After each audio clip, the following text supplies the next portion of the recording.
กินง่ายพี่ชอบ ตู้ไม้นะ กินง่ายก็ตู้สองตู้ อันนี้ก็ เพื่อปักเดี๋ยวว่า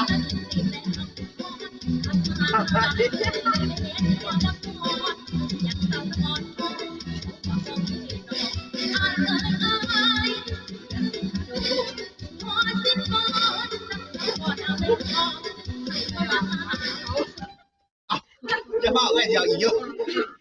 เดี๋ยวได้ขวาอย่าเผาที่ใส่ไป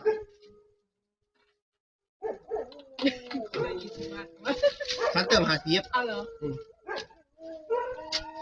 อย่าเฮาหูเต้นซื่อๆกินโคตรง่ายเลยแหละ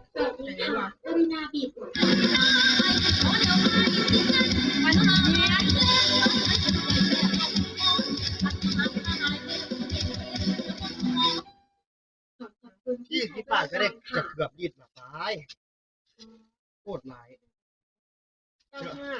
เยอะเลยจะมาอุดหนุนตลาดเลยอย่าเปล่าเดี๋ยวจะให้ในทันทีกุสไนเอื่อยเมาเมื่อเก็บเต็มถังเท่าเบิ่งมึงเนี่ยเห็นบ่คุณอ่ะ เห็นเซลฟี่ชัดๆตอนนี้ บอลรถไอ้แห่งแตก